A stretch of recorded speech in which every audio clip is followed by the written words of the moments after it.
Hello, operator. Can you please connect me with OTR Halloween Holidays? I don't want to miss this episode of the Bah Ghoulie Show.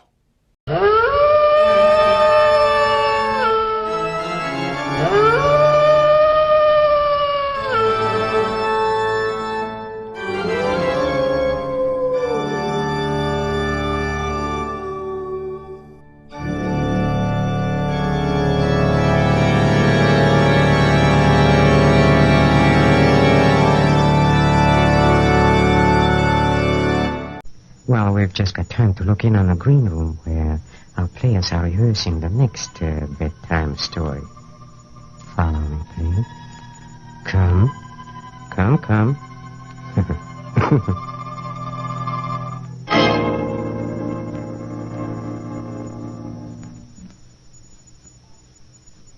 You've got to get hold of yourself, Geraldine. I can't help it, Doctor. You see, it starts every night. About this time. What starts? Music. David's last composition. I hear it being played on a piano. And the notes seem to come from the old house, the house where David died in the fire.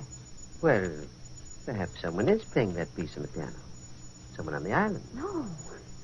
No, there's only one other house out here, and those people are away. And the dog. The dog keeps howling all night long. What dog? I don't know. There's no dog on the island, but David and I did have a dog. You remember? He stayed with David the night of the fire. He died with him because David was too ill to get out of bed. There it is again. Amazing. That's a real dog. Somewhere on this island. Oh, do you think so? Why, of course. Probably some stray got across the bridge or swam over from the shore. Well, you see, Oh, excuse me, Doctor. Sir. Hello? Hello? Mrs. Geraldine Reeves. Yes, speaking. Who is it? Listen.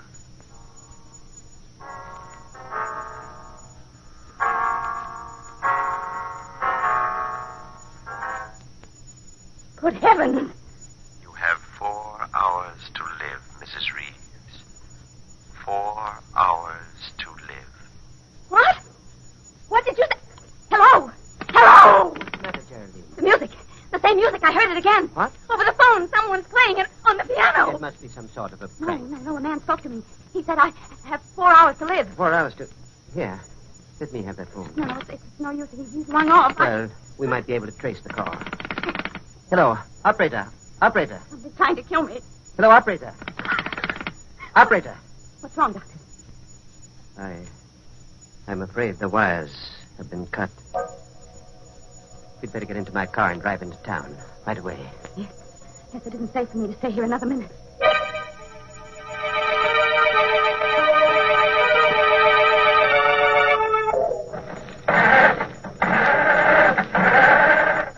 Can't understand it. The motor won't turn over. Somebody must have meddled with this car while we were in the house. Well, try my car, Doctor. I think perhaps I'd better. Is it in the garage? Yes, I'll... Great heavens, it's gone. The garage is empty. The car's been stolen. Now, let's not lose our heads, Geraldine. But- We're not completely cut off yet. We can't use a car. We can still walk. But it's almost a mile to the bridge, and the road is so dark down along the water. It won't be too dark with a flashlight. We can go down through the woods to the edge of the water and walk along the shore. Oh, wait a minute. What's the matter? I just remembered. David's brother's driving out here tonight.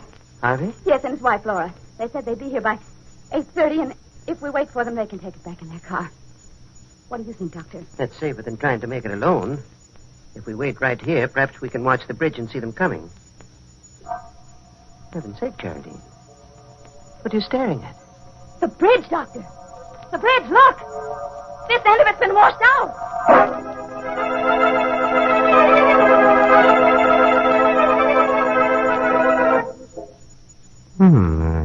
Something peculiar going on here, don't you think? I think that woman has good reason to be worried, too. Sounds to me like the beginning of just the kind of story we like around here. Nice and creepy, huh? Why, you'll have to wait until next time for the whole thing. That old scaremaster of ceremonies, the gory goon of the Inner Sanctum, Raymond.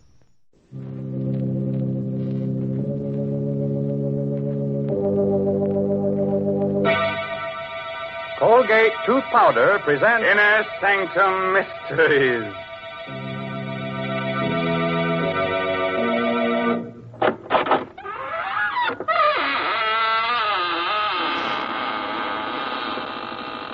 Good evening, friends of the Inner Sanctum. This is your host, Raymond, inviting you in through the squeaking door. Well, it's so nice of you to come here tonight and help me sit up with the corpse. Hey, such dull company, so cold and stiff, bored with being dead. All the life seems to have gone out of him. What? You say you've seen him before? Oh, no, he's not that horror man who plays in pictures. But he does look like him. So much so, in fact, you might even call him a dead ringer.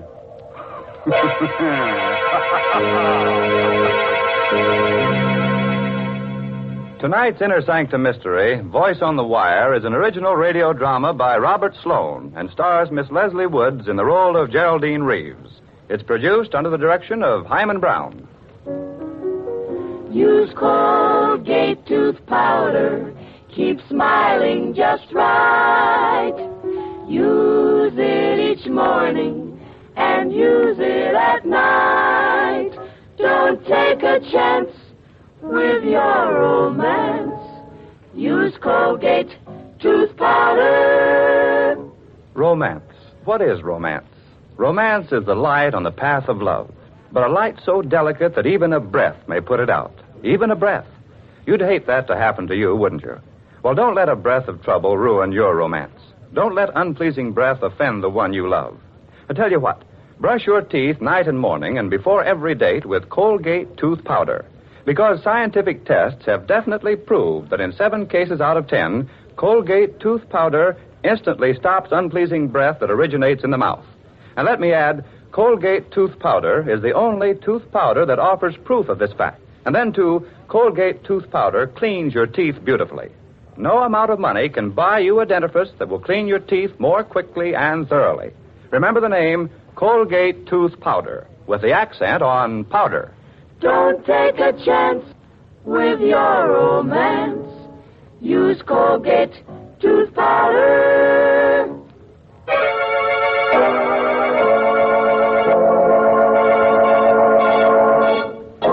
No doubt the telephone is an ingenious invention, but as far as I know, no one as yet has been able to commit murder over it, although many people have wanted to. Still, there are worse things you can get on the phone than the wrong number, especially if you happen to call the voice on the wire. On a long, narrow island just off the shore of one of our larger lakes, Mrs. Geraldine Reeves, widow of the late composer David Reeves, lives alone in a gaunt, gray shingled house. Only a few hundred yards away are the charred remains of her former home, where David was burned to death in a fire just 2 years ago. It's after dinner now, and as the clock in the hall strikes 8. You've got to get hold of yourself, Geraldine. I can't help it, Doctor. You see, it starts every night about this time. What starts? The music. David's last composition. I hear it being played on a piano. And the notes seem to come from the old house, the house where David died in the fire. Well, perhaps someone is playing that piece on the piano. Someone on the island. No, there's only one other house out here, and those people are away. And the dog. The dog keeps howling all night long. What dog? I don't know. There's no dog on the island, but David and I did have a dog. You remember? He stayed with David the night of the fire. He died with him because David was too ill to get out of bed. There it is again. It's amazing. That's a real dog. Somewhere on this island. Oh, do you think so? Why, of course. Probably some stray got across the bridge or swam over from the shore. Well, you see, Oh, excuse me, Doctor. Certainly. Hello? Hello? Mrs. Geraldine Reeves. Yes, speaking. Who is this? Listen.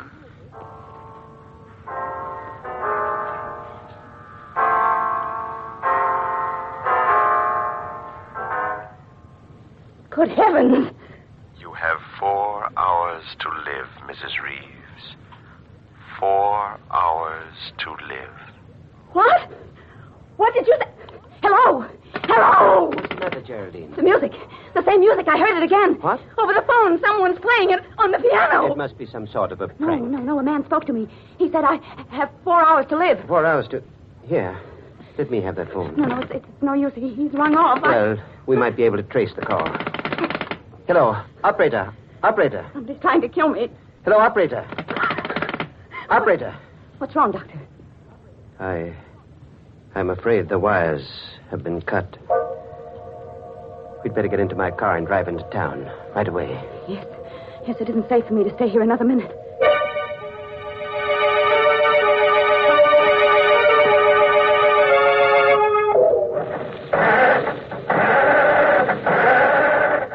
Can't understand it. The motor won't turn over. Somebody must have meddled with this car while we were in the house. Well, try my car, Doctor. I think perhaps I'd better. Is it in the garage? Yes, I'll... Great heavens, it's gone. The garage is empty. The car's been stolen. Now, let's not lose our heads, Geraldine. We're not completely cut off yet. We can't use a car. We can still walk. But it's almost a mile to the bridge, and the road is so dark down along the water. It won't be too dark with a flashlight. We can go down through the woods to the edge of the water and walk along the shore. Oh, wait a minute. What's the matter? I just remembered. David's brother's driving out here tonight. Harvey? Yes, and his wife, Laura. They said they'd be here by 8:30, and if we wait for them, they can take us back in their car.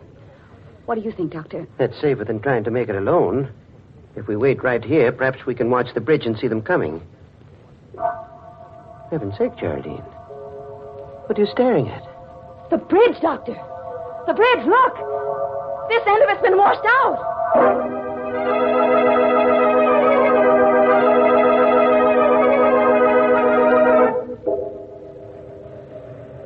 Oh, Doctor, this is crazy, searching for a telephone wire in back of the house. If we're seen out here, there's no telling what might happen. Please, Geraldine. We've got to find out where that wire was cut and splice it together again.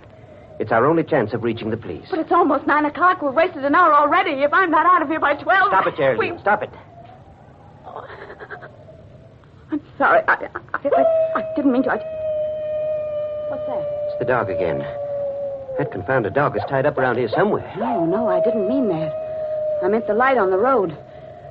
There's a strange light on the road. The headlight of a car. Coming this way. A car? Yes. Quick. Behind the house and stay out of sight. It's turning into the driveway. How could a car have come out onto the island with that bridge out? Shh. They're getting out. Oh! Why, it's Harvey and Laura. Good heavens. Oh, Harvey! Hello? Harvey! Oh, Harvey. Pete's sake. Oh. Jerry, what are you doing? Playing hide-and-seek with us back there? Oh, Harvey, I'm so glad you've come. Jerry, what's the matter? Oh, everything. But first you've got to tell us how you got here. Why, we just drove over the bridge and on up the road the way we always do. But how could you drive over the bridge? It's been washed out. What? Well, I saw it with my own eyes, and Dr. Pricing saw it too, didn't you, Doctor? I certainly did. Oh, you must be mistaken. We drove over the bridge not more than 2 minutes ago. Are you sure you haven't been on the island longer than that? Well, I'm positive. Why? Well, some very strange things have been happening here tonight. Geraldine's life was threatened. Her car stolen, and mine tampered with. What? What are you talking about? Look, I'll show you. The starter in my car won't even turn the motor over. Here. By George. It's working now. Say, what is this, Jerry? Have you and the doctor been taking a few pills? Did you drink too much wine at dinner? Oh, no. Everything he said is true. Even the telephone wires have been... I must be going out of my mind. That is my telephone ringing, isn't it? Yes, of course. Aren't you going to answer it? Well, I'm almost afraid to. Come with me, Harvey, will you, while I do? Sure.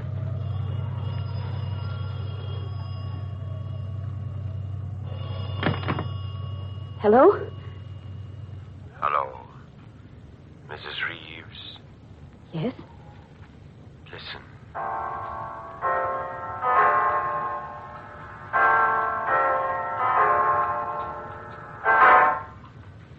It's 9 o'clock, Mrs. Reeves. You have 3 hours to live.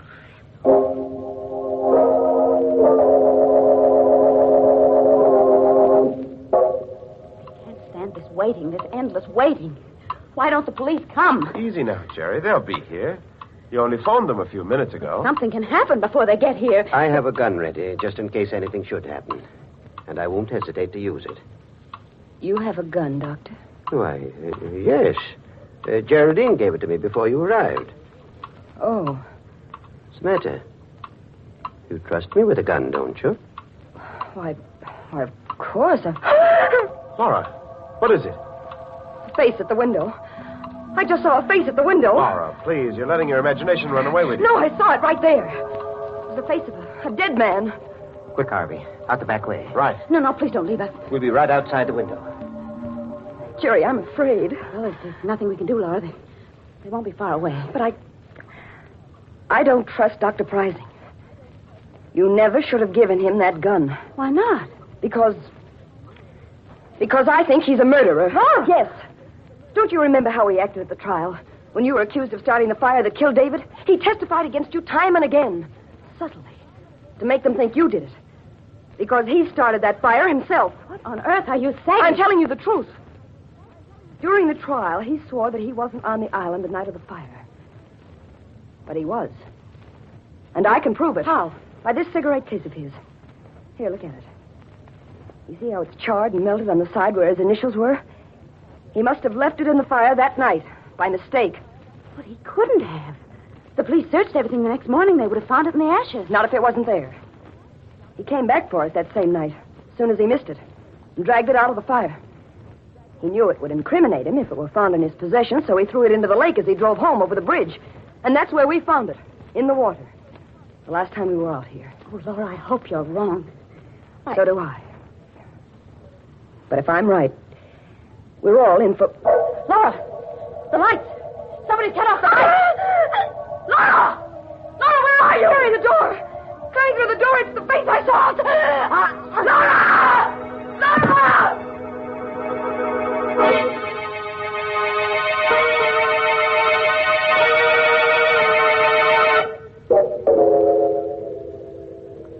It was meant to be me, Harvey. Whoever came through that door intended to kill me. Jerry, please. How is Laura, Doctor? I'm afraid I can't do anything for her, Harvey. She's passed on. Oh. Laura, darling. You'd better not touch the body, Harvey. Oh, leave me alone. You've done enough already, Dr. Prizing. I beg your pardon. You'll have a lot of explaining to do when the police arrive, Doctor.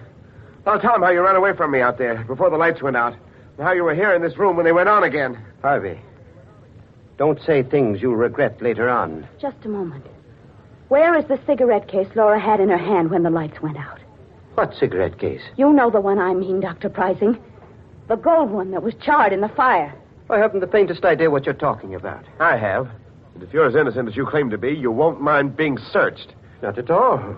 Go right ahead. I will. Whom are you calling, Geraldine? The police. Can't understand why they haven't arrived yet. It's almost 10 o'clock. Maybe something's happened to them on the way. Maybe their car broke down. Their car, too? Huh? Nothing. Only it seems as if your car is the only one that works when you want it to. Headquarters. Oh, Sergeant. Sergeant, I can't understand why your men aren't here yet. A murder's been committed. Do you think you've been calling the police department all this time, Mrs. Reeves?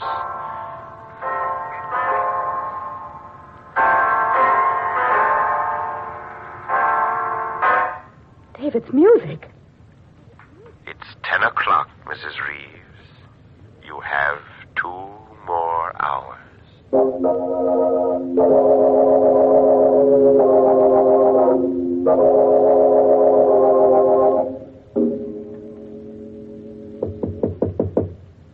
Jerry, are you in your room? Yes, Harvey. What is it? This is our chance, Jerry. We've got to run away from Dr. Prizing now, while we're alone. Yes, of course, Harvey, but how will we go? In my car. It's just... Wait a minute. Listen.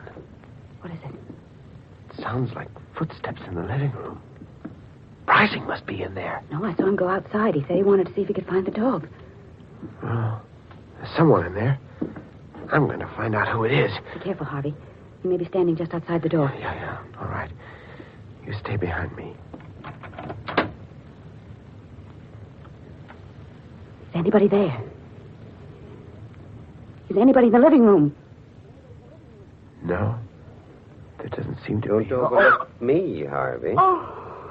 Well, Dr. Pricey, you've been standing at this door with your ear to the keyhole? No, not exactly. I thought you were supposed to be outside, looking for that dog. I was outside for a while. But I saw someone moving around in here, so I came back.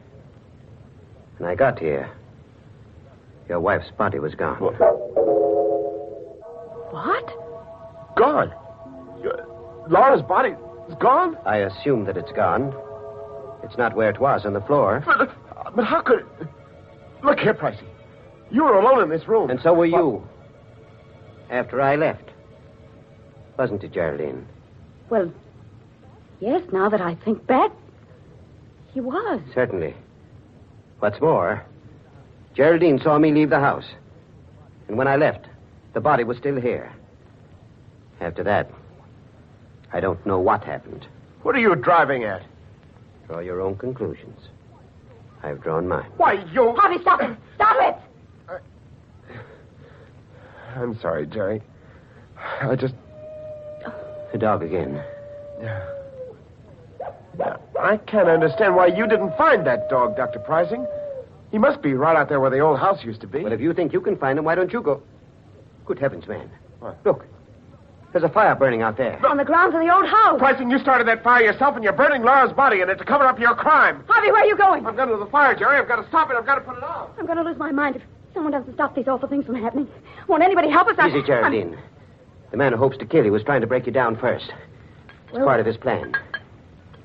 Here. Take a sip of this brandy. It'll help you. All right, thank you, Doctor. What's the matter? Oh, nothing, really. I just don't care for any brandy just now. What's wrong with it? Well, I didn't say anything was wrong with it. I just don't... You fool. Do you think I'm trying to poison you? I don't know what to think. Here. Give me that brandy. I'll drink it myself. There. Believe me now? I don't believe anyone. Listen to me, Geraldine. I'm the best friend you have in the world right now.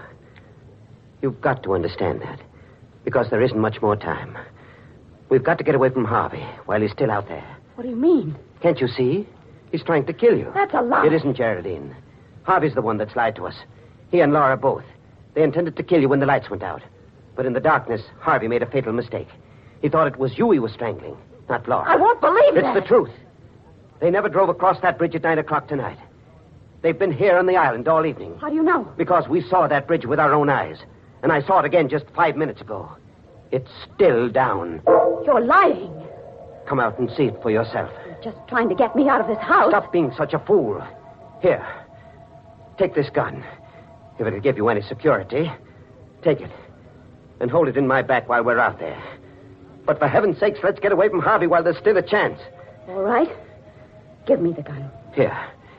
Now, you keep in front of me all the time. And I'm warning you. If you make one false move, I'll kill you in cold blood.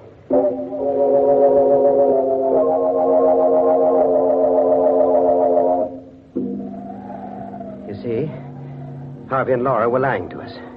The bridge is still down. You're right. They couldn't have come across that bridge. Of course not. The only trouble is, we can't get back over it now either. We've got to get away, Doctor, now, before we're seen. What about that house at the other end of the island? People are away. But they might have a boat. Yes, of course they do have a boat. We can row to the mainland. Come on, quick. All right. I have a feeling we're being followed. It's your imagination. Hurry, Geraldine. Hurry. We are being followed, Doctor. Look behind us. There's a man with a dog. Good heavens. It's just like the dog you owned. The one that died in the fire. Yes. And the man... It's Dave.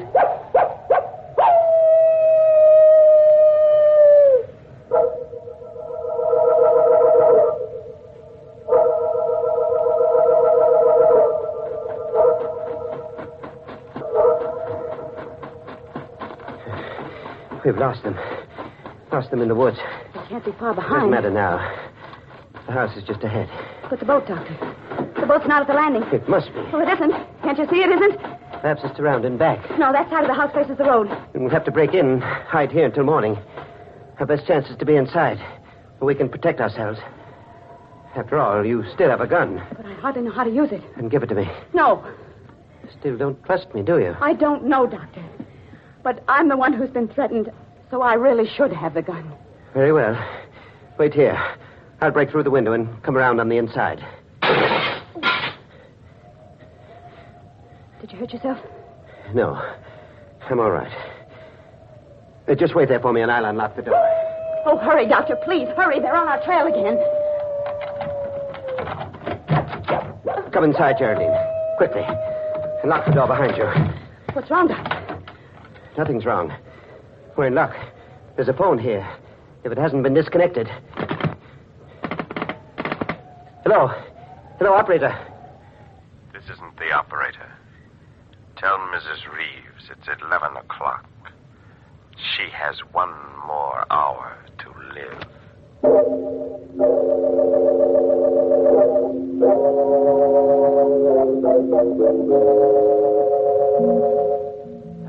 11.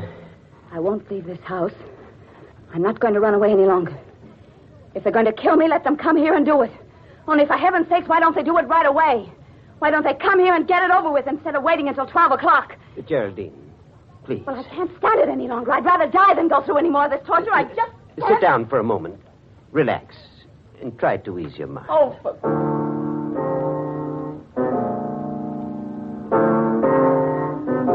Dr. Prizing, what are you doing? Playing the piano.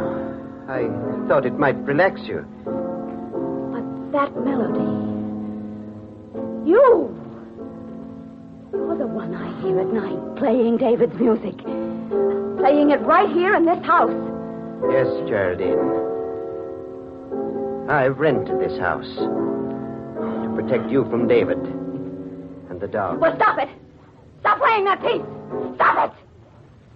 Now stay where you are. Don't be afraid. I won't harm you. As long as you have that gun. But the gun won't stop David. David's dead. Is he? Listen. He's right outside the door. And in a moment, he'll be here to take you with him. No.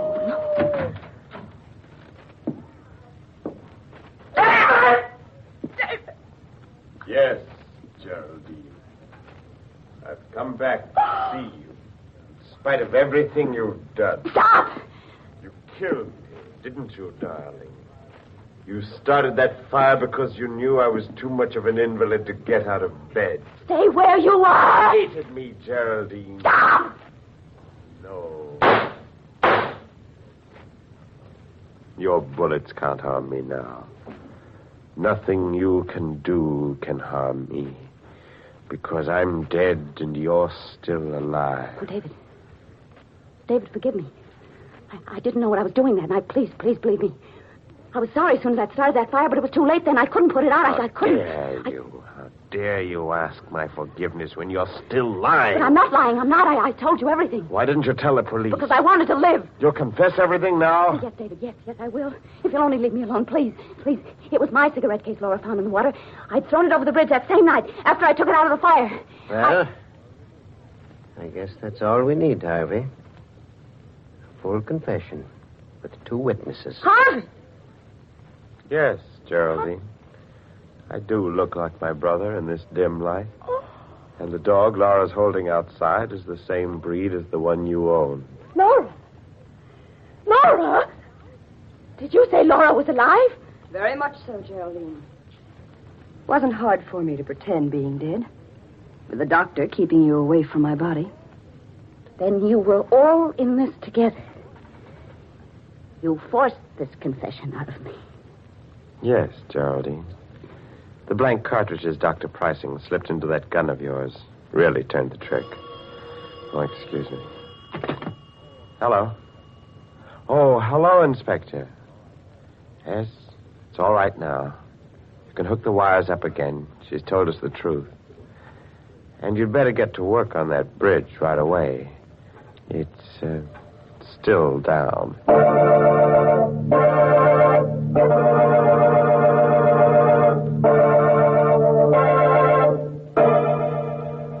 What an outrage. All those opportunities for murder and not a drop of blood spilled all night long.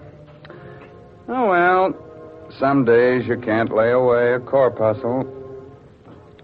And now, a moment while our Colgate voices bring you a message. Use Colgate tooth powder. Keep smiling just right. Use it each morning and use it at night to help you rate with every date. Use Colgate tooth powder. Tell me, do you really mean it when you say, I want to be alone? Or are you just pretending that you don't care about dates? Could it be that a little breath of trouble has cooled your romance? A little breath? What a pity to let unpleasing breath ruin your romance. Why not brush your teeth night and morning and before every date with Colgate tooth powder? Scientific tests prove that Colgate tooth powder, in 7 cases out of 10, instantly stops unpleasing breath that originates in the mouth. So use Colgate tooth powder for all it's worth. Enjoy its exciting cleansing results, too. No amount of money can buy you a dentifrice that will clean your teeth more quickly or effectively than Colgate tooth powder. Remember the name, Colgate tooth powder, with the accent on powder. Don't take a chance with your romance. Use Colgate tooth powder. Well, it's time for me to join the moonbeams now. But before I leave under a cloud, before I'm missed, I thought I might pass on the moral of tonight's story. If you must light a fire under your husband's bed, be careful where you drop the ashes. By the way, this month's Inner Sanctum mystery novel is Puzzle for Puppets by Patrick Quentin. Well, now it's really time to close that there squeaking door until next week when Colgate tooth powder brings you another Inner Sanctum mystery. So until then, good night. Pleasant dreams.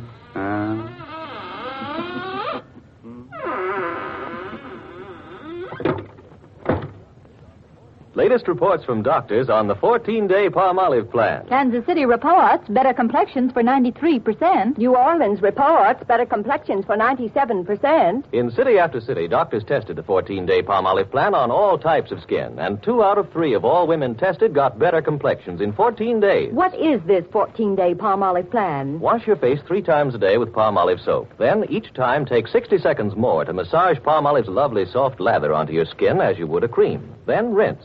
This cleansing massage with Palmolive's lather brings your skin its full beautifying effect. See what Palmolive can do for your skin in 14 days. Remember, doctors prove Palmolive's beauty results.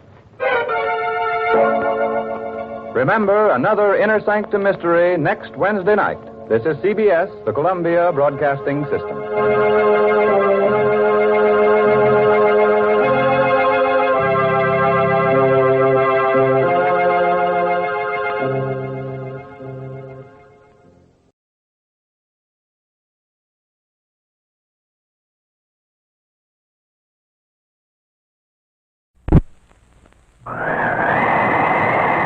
Hi, I'm Chili Dilly, the personality pickle. Packed in a jar for the freshest flavor. Served cold in a sack for you to savor. So dainty to eat, no muss, no fuss. An ideal snack for all of us. Crisp, tender, and tasty with a bit of spice. Buy one now. Taste how nice. Snack bar clerks will knock themselves silly, speeding your order for a real Chili Dilly.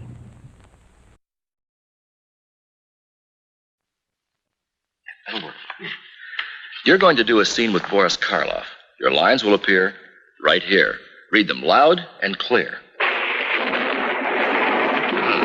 Come in. You know why I've asked you here. You must convince the villagers that I'm harmless. You're trembling. Are you afraid? Have some nice hot coffee. It's butternut. Like it? Butternut has found a way of making coffee richer without being bitter. Butternut has found a way of making coffee richer without being bitter. Take this. Oh, don't worry.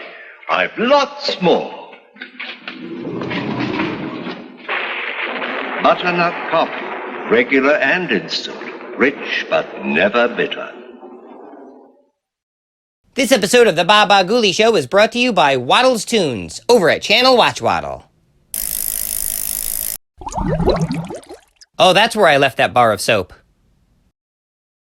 Hands are dirty, don't be a dope. Clean them up with bubbly soap. Now that's some clean humor.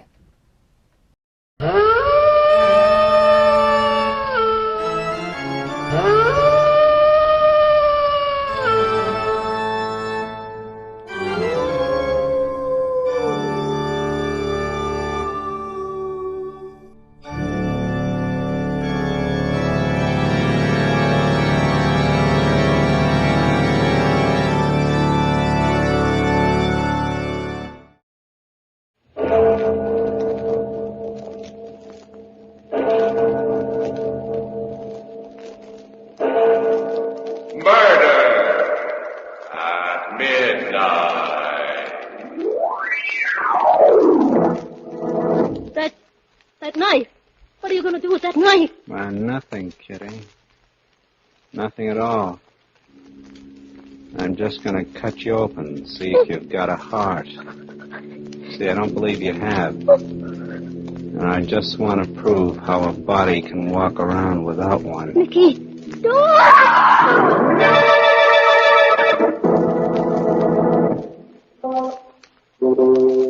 Midnight, the witching hour when the night is darkest, our fears the strongest, and our strength at its lowest ebb. Midnight, when the graves gape open and death strikes. How? You'll learn the answer in just a minute in The 13th Floor.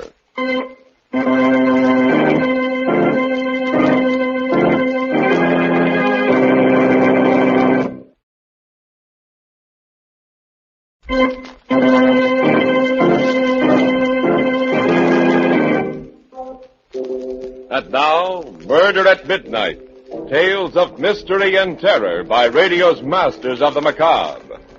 Our story by Winifred Wolfe is The 13th Floor.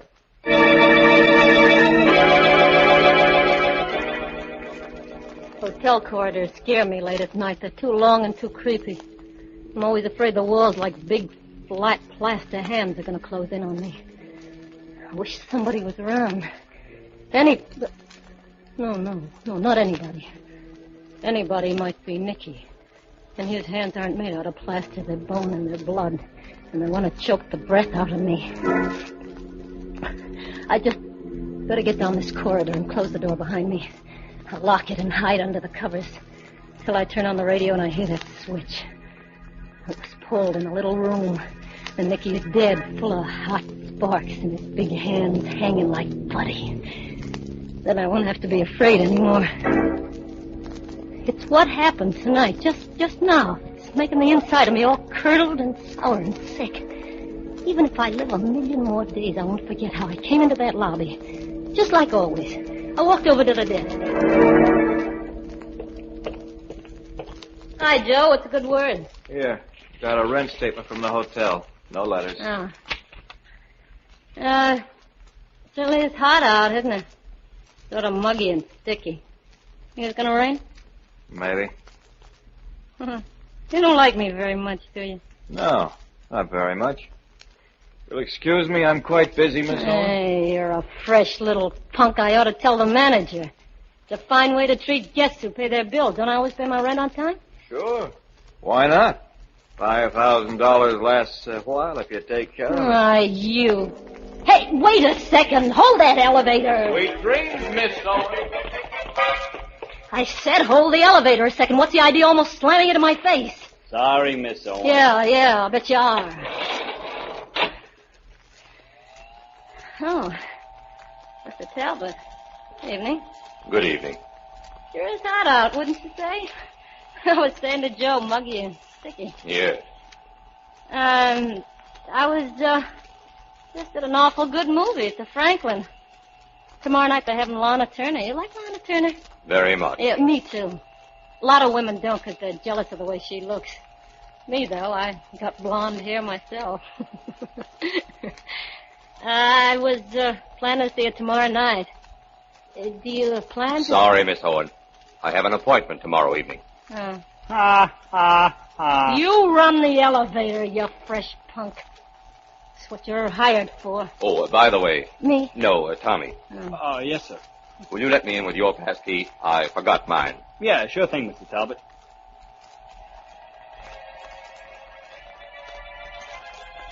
The car stopped and I got out. I was glad to get out. Your floor. Yeah, thanks for nothing. That's when it began, right then. The light from the elevator looked like a lot of lemonade, only being poured the wrong way, up instead of down. Hey, I remember thinking that. Funny to remember it now. I looked at my watch. It was 2 minutes to midnight. I started down the hall. I have a feeling something's wrong. Don't pay to get the jitters for nothing. Everything looked the same. Nothing was any different. My room was at the end of the hall. I took my key out and I shoved it in the lock. It couldn't open. I kept twisting it and pushing against it with my knee. Then, all of a sudden, I looked up and realized what was wrong. The number on the door was 1307, not 1407. Huh. I was on the wrong floor. That was it. That rotten little kid. I'll fix him. I was ready to bet he'd done it on purpose. Then... Give Nicky a kiss, baby. Aren't you glad to see me? Nicky. Come on in. I've been waiting for you a long time. I said come in. I'm getting a draft. Nicky, let go of my arm. You're hurting me. Sorry, baby. Maybe I don't know my own strength, huh? What do you want? How'd you get in here? One thing at a time. Don't rush me. What'd you lock the door for? I don't like interruptions. You never used to either when you were alone with me. Remember, Kitty? I don't remember nothing. Yeah, I know. You got a memory like a faucet. You turn it off and on, off and on. Wonderful. Take me, for instance. I got the kind of a memory you can't turn off. Keeps running all the time. The longer it runs, the hotter it gets. It's so hot now, Kitty, it'll scald you. Look, Nicky. I am looking. You're still a nice-looking number, you know. I always did like the way your waist curves in, how white your neck is. You didn't come here to tell me how I look. Toss your hair over your shoulder like it gets in your way. Go ahead, Kitty. Toss your hair back for Nicky. What are you trying to do, dangle me on a string? Yeah, you're still a good-looking number. I don't look so hot, though, do I? You think maybe I lost a little weight? Look, Nicky, please. My face looks me... kind of pasty. That's because you don't get much chance for fresh air sweating what's left of time away in a death cell. If I scream, the police will come and get you. If you come near me, I'll You scream. won't scream. No, come one step closer and I'll show You won't scream because there's not that much sound left in you. It's all frozen and sticking in your throat like an ice cube. Because you're afraid. You're afraid of me. Try screaming, Kitty. You see? What'd I tell you? Nicky, I can help you. I can hide you here so they won't find you. Then I can help you get away, Nicky. Anywhere you want, I promise. I asked you before to kiss me. You still haven't, you know. No, don't come near me, please. You used to like it. You never used to wait for me to Don't. ask you. Nicky, don't. No. Sometimes you used to come over to me without me asking. Well, what's the matter? Do I look as bad as all that? Oh, you afraid I'll get your pretty dress dirty? But you gotta give me a chance. I can explain. I know I'm not clean. You know, I crawled for half a mile in the mud until I couldn't hear the dogs chasing me anymore. If I'd known you were going to act like this, I would have said... You gotta give me a I would break. have said, Warden, call me a taxi. A nice, clean taxi so I can go see my girl, Kitty Owen. A cheap little squealer who sold me down the river for 5 G's. 5,000 lousy Leave me alone. bucks. Take your hands off me. Oh, I like to hold your face like this. Such a little face. Such big eyes. Big green eyes like a small tiger. Kitty, kitty. Like a cat. A sly, sneaky cat with long blonde hair. Don't you remember how I used to kiss you like this? Nicky, let's go. Yes. Just like this. Nicky. Oh. You act like you do remember. You remember, too, don't you? You remember how it used to be with us, Nicky? Feel my hair the way it used to. Go on, you like to do it. You said it was soft like silk. Feel my hair, Nicky. You're not mad at me, are you? I said I was sorry. I went crazy. I didn't know what I was doing. I'll help you now, Nicky. Come on, run your fingers through my hair, Nicky. Oh, lousy little tramp. Oh, don't make me laugh. You crying, huh? Cat crying crocodile tears. Are you crying because you're sorry for me? You're sorry because sooner or later the cops will catch up with me and drag me back and I'll burn to a crisp in the chair, huh? Or you're crying because you know what I'm going to do to you? Remember how it used to be with us, Nicky? I know when I broke out they'd find me, but I wanted to say goodbye to you first. I wanted to kiss you. See if it still did the same things to me. I'll tell you something, Kitty. You leave me cold. That knife. What are you going to do with that knife? I'm going to cut you open and see if you've got a heart. I don't believe you have. I just want to prove how come a body can walk around without a heart. No. Just arms and legs stuck together with nothing to make them run. I'll get you for this. Yeah? What are they going to do? Electrocute me first, then take me out and hang me? What's the difference? I'll tell you, Nicky, how it was. Just let me tell you. After you held up that jewelry store and the old dame was killed, when they put up the $5,000, I went crazy. Yeah? Honest, Nicky, I must have been clear out of my head. I've been sorry ever since, but I figured the cops would get you for it anyway, and then I'd be left with nothing. I didn't have a cent. So you didn't wait. You turned me in yourself. But I didn't know what I was doing. I know what I'm doing. I'm going to kill you, Kitty Owen. It won't help any. It'll help me. Stay away from me. The only prayer is Sam. It should be good for a laugh. No, please. Kitty, kitty, kitty, like a cat. No. Yes, Kitty, yes. I'm going to kill you. I got him. Following me slow like that, he didn't notice when I backed up to the table, picked up the vase. And after I hit him, he didn't know it then either. Just went down looking surprised. I knew he wouldn't be out long, so I bent over him and took the key out of his pocket. He moved and made a funny little noise through his lips. Then I stopped breathing altogether. I had the key. I was free. The hall was empty, no one around. I started to run down the narrow little corridor of the 13th floor. I pressed the elevator button, and I waited. Help, that was the only way I could get it. It seemed like hours instead of seconds. Finally, I heard it coming. I felt like I was standing on hot coals. My insides wouldn't stand still. The hand of the clock above the elevator climbed slowly from 5 to 6 and to 7. I was going crazy, just standing there. And 7, 8, to 9, to 10, to 11, to 12. And my heart exploded. My legs were soft, sticky pieces of dough, hardly able to hold my body up. The elevator had stopped at 12, and then went on to 14. 14! Then I remembered that it wasn't going to stop. It couldn't stop. Because in this building, there wasn't any 13th floor. A man from the death house, and the girl who betrayed him, playing cat and mouse on a floor that doesn't exist. The hand of the elevator indicator did not stop at 13, but the hands of the watch on Kitty's wrist have stopped at 12. All ready for murder at midnight.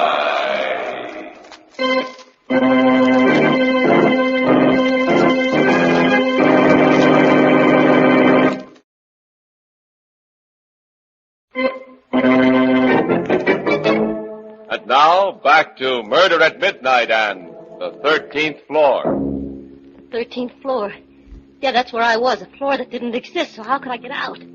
How could I get away? What was I going to do? I didn't understand. I didn't understand anything. Pretty good little slugger, baby.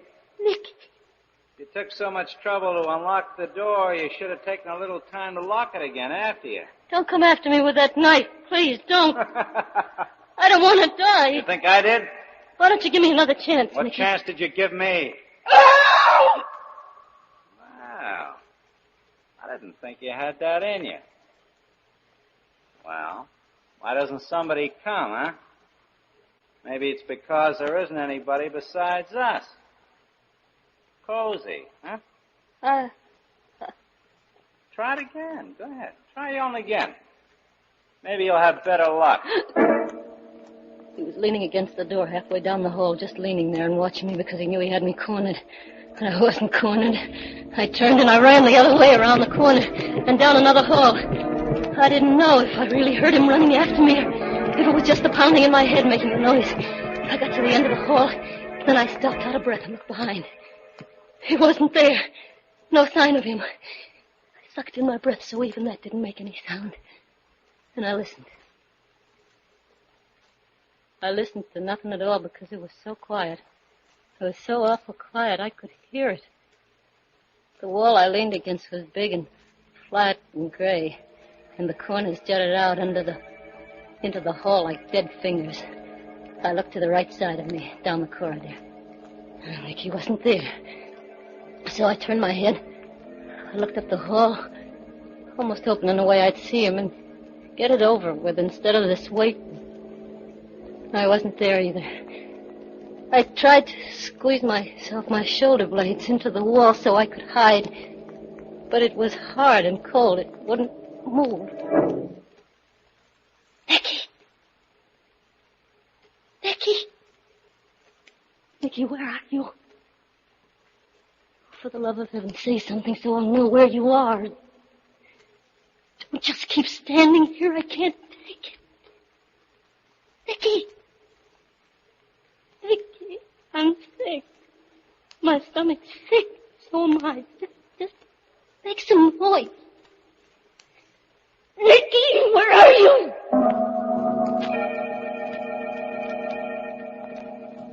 I found myself back at the elevator again. I knew he was around somewhere.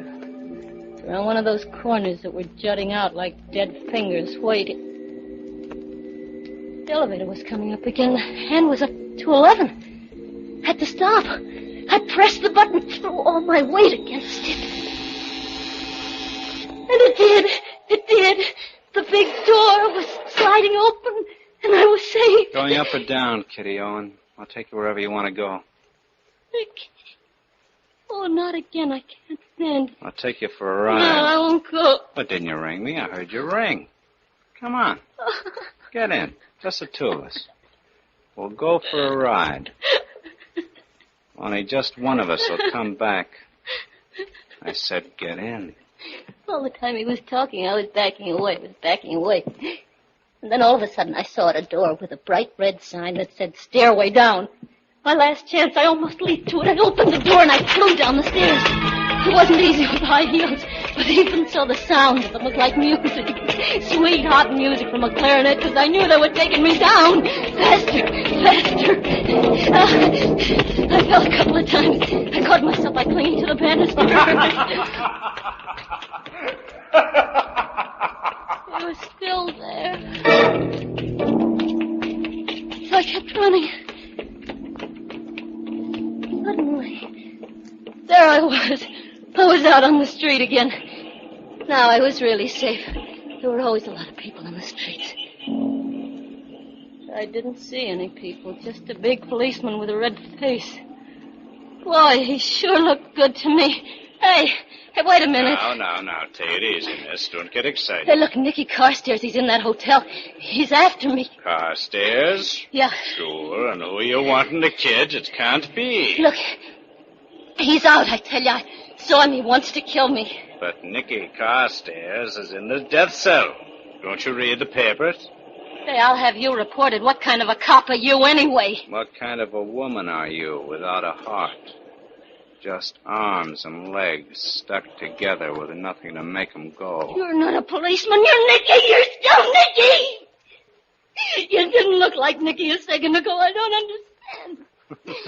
understand. What's the get-up? How do I look? Nicky, please, no, not anymore. I told you we were playing cops and robbers, and this time I'm the cop. And I'm still gonna kill you, Kitty Owen. It wasn't over yet. I had to run again. My last stronghold. My last hope, the hotel lobby. If there was no one there, I just gave up. I was through.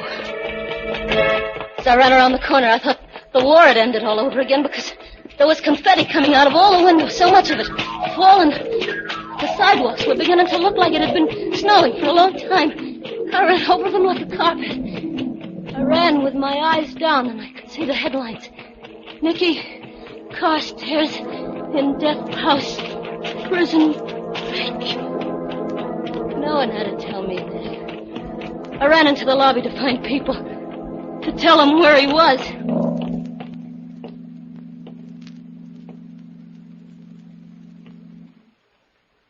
There was no one there either. Only Joe at the desk. Joe? Oh, early the night, Miss Owen. Not quite midnight. Look, Joe, I know you don't like me, but you gotta help me. Reading the papers about Nicky Carstairs breaking out? Yeah, that's what I'm trying to do. $5,000 should last you a little while if you take care of Hey, it. Joe, he's here. He's in the hotel. He's chasing me. That's a lot of money. $5,000. Wants to kill me. You gotta help me. Sweet dreams, Miss Owen. He's here. Can't you understand? He's on the 13th floor. There's no 13th floor in this He's building. there. I tell you, he's... Sweet dreams, Miss Owen. I know there wasn't any use arguing, and he wouldn't believe me. Even if he did, he wouldn't help me because he didn't like me. Going up. No one would believe me. There was only one thing left for me to do. Lock myself in my room on the 14th floor. Stay there until they caught Nicky. I leaned against the back of the car, crouched in a corner. My eyes closed because I was so tired. I was so tired. Kept thinking of a bed, a big white bed, 3 white sheets to crawl between, and a door that was locked. Sorry to have to bother you about that passkey, Tommy. I just forgot to pick mine up at the desk. Just like a glass of cold water had been thrown on top of me. I opened my eyes. That Talbot guy was in the car again. No, not again, still. And he was talking about the passkey the way he had before. No, not before either. Because when I looked at my watch, it was still a minute to midnight. Then I suddenly knew. I was so weak with relief I wanted to cry. Yeah, I heard him say it. Sometimes you can see your whole life pass by in just a second. That lifetime I lived in the elevator, all in my head, was sandwiched in between a couple of floors. It never really happened. It was just that I had been dreading it for months, coming back some night, finding Nicky there waiting for me. My mind had invented a 13th floor, when it never was there at all. And the cop and the newspapers that said Nicky was out. All part of it. That crazy half-dream. Of course he wasn't out. I told myself it was all part of it. I never got out of the elevator. I was there all the time. All the time. Your floor, Miss Owen. 14? Sure, 14. Ain't that your floor? You sure this time, aren't you? What are you talking about this time? I mean, never mind. 1401. That was on the first door. I was on the right floor this time. I'm feeling better already. What a fool I've been. Started to walk down the hall. Had a feeling Talbot and the boy in the elevator was watching me. Wish they shut the door and go on. Say, Mr. Talbot. Yes? Did you read about Nicky Carstairs? No, what? He escaped. Got out of the death house. Is that so? He's on the loose. Good night, Miss Owen.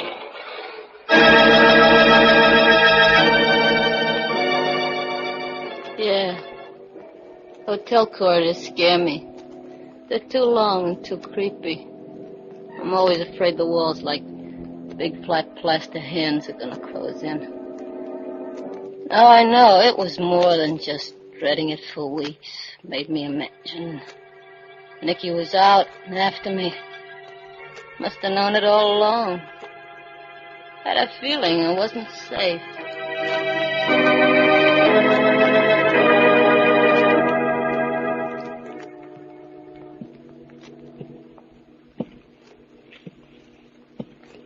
I'm gonna go to my own room. I'll lock the door and hide under the covers till I hear they found him. Took him back. Till I hear he's dead, I won't have to be afraid anymore. Not anymore.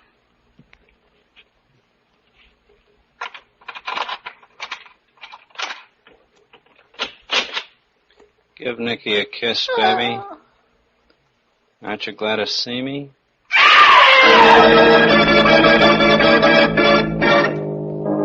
The 14th floor this time. A floor that does exist. But the hands of the watch on Kitty's wrist still stand at 12 for... Murder at midnight.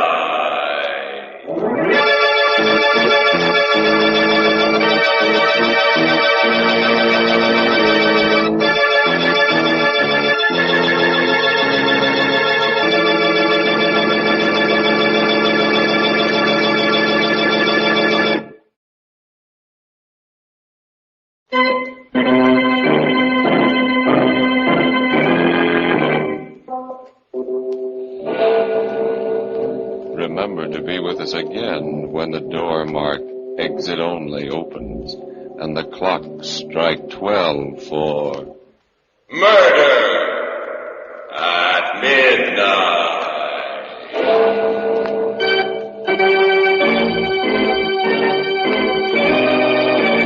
The part of Kitty was played by Ann Shepard, and Paul Mann was Nicky. With music by Charles Paul, Murder at Midnight was directed by Anton M. Leader.